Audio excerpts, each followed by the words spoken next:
Hey everybody, it's the OMAD Dad. Welcome back to my YouTube channel, a channel that is dedicated to living the OMAD lifestyle or eating just one meal a day.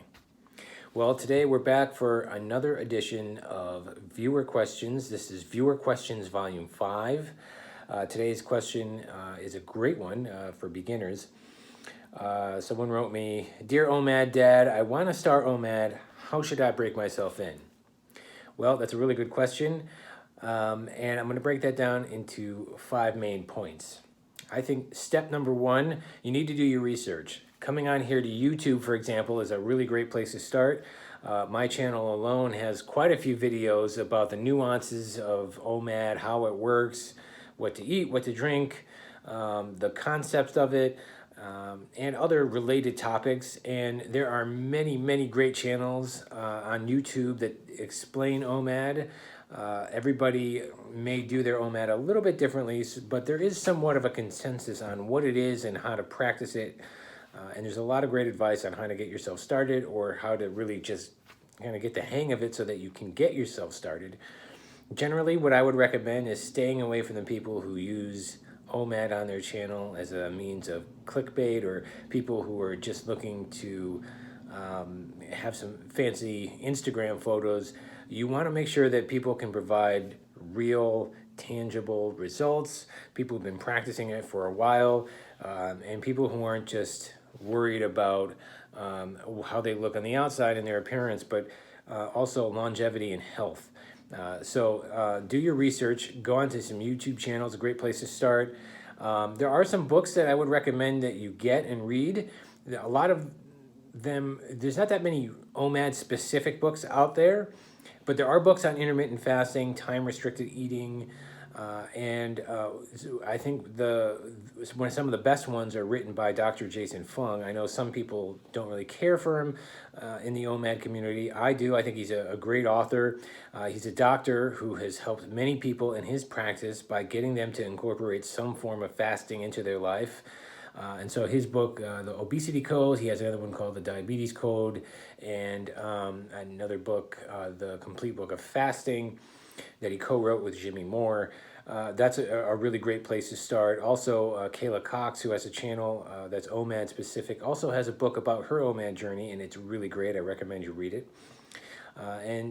So when you're doing your research, I want to be clear. The way I define my OMAD is probably going to be slightly different than somebody else. But generally, when I say OMAD, I mean I'm eating one meal per day in one sitting, usually within about a 1 to 2 hour window. I have it all laid out in front of me. I allow myself one caloric beverage. You may be a little bit differently. You may do things a little bit differently for your practice, but I allow myself the one caloric beverage just to put some sort of cap on how much I'm consuming. And then that is it. During my time to eat, I eat. When it is not my time, I do not consume anything, whether it be food or drink, that contains any kind of calories.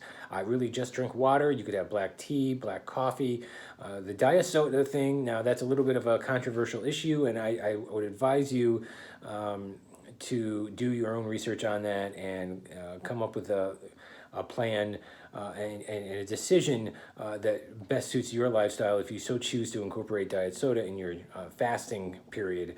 I'm going to tell you this, though. You're going to find people on both sides of the aisle, either who are for it or against it, who claim that it works. So you have to take it with a grain of salt. But step number 1 is you're going to have to do your research. You should know how it works and why it works and what to expect. Step 2, you have to consider your life circumstances and your temperament and pick what works for you and develop your plan based on what works for you. There's a lot of nuances to this and a lot of ways that I see sometimes people have a little bit of a struggle with it, and then they just say, I knew it was stupid, or I knew it wasn't going to work, and then they just walk away, as opposed to like tweaking a little bit to make OMAD work for you. And there are ways that I talk about that on my channel. I know other channels do too, about ways of making OMAD really work for you and doing little tweaks so that in case you need to, you can stay on the program for longer or make it work for you and still see some really great results. Step three, after you've done that, is to implement it, to actually take the steps and implement it and start eating one meal a day. Eat your day's calories within one meal. Something to think about is that you want to allow for about 5 days or so, about a week, to really get used to it. But then again, if you're starting any diet out there, no matter what the eating plan is if it's different than what you're doing now, you're going to have a little bit of an initiation phase, I like to call it. You're going to have a little bit of time it's going to take you to get used to it. So especially if you're used to eating 3 to 6 times a day or more and drinking caloric beverages all day, it's going to be a little bit of there's going to be a little bit of a learning curve. It's going to take a little bit of time for your body to get used to it. So you have to expect that. But above all, be consistent. Do your OMAD, make it every single day, make it into a practice, eat, enjoy your food, do it mindfully, and then walk away and go on with your day and don't obsess over it. Just enjoy the whole process. Step number 4, as you're doing it, you need to make adjustments. For example, some people will start and they try with the best intentions to do OMAD and they jump into it, and for whatever reason they have a real difficult time sticking to it, and they're about to quit. My suggestion would be, if you're experiencing something like that, then start with an 8-hour eating window where you have your normal day's calories within an 8-hour time period, and then you don't eat for the rest of the day.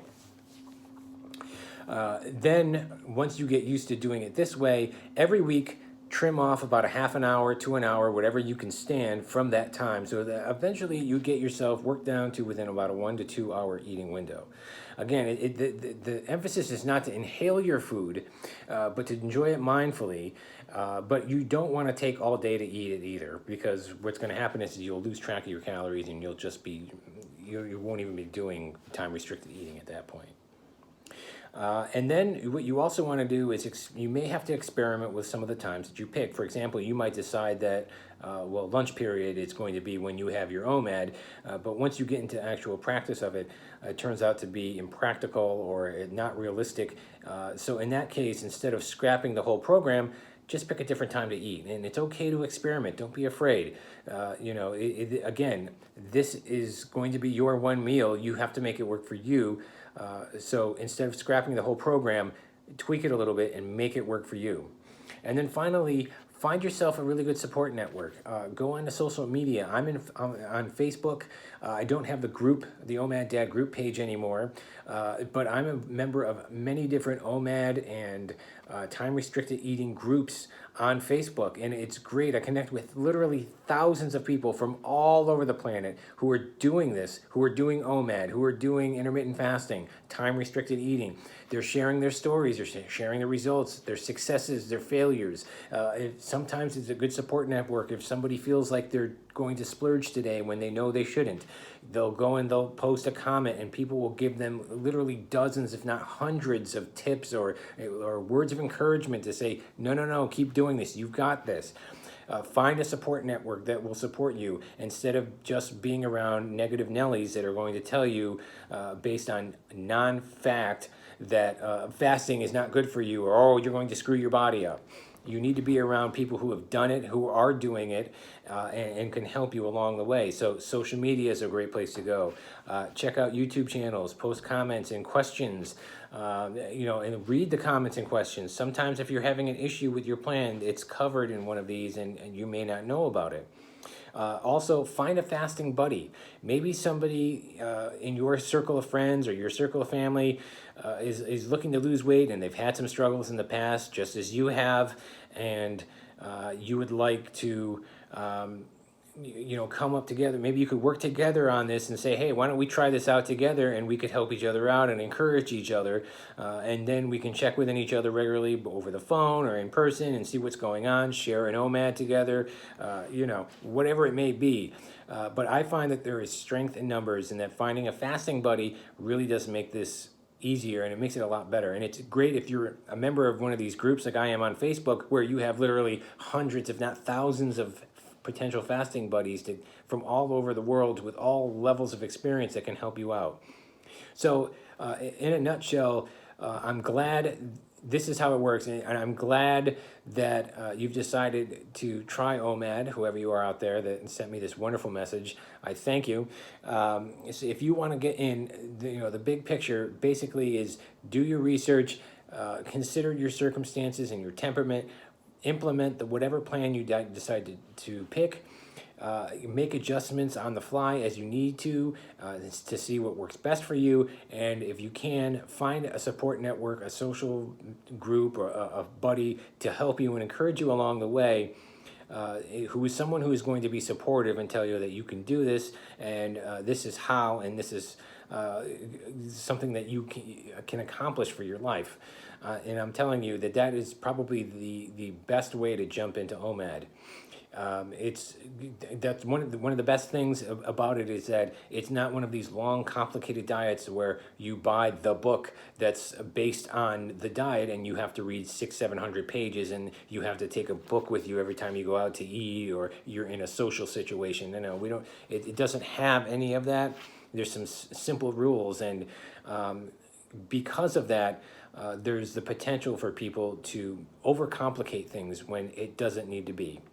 So that is it for me for today. As always, keep sending those comments in and the questions, and who knows, they may just end up as a subject for one of my next videos.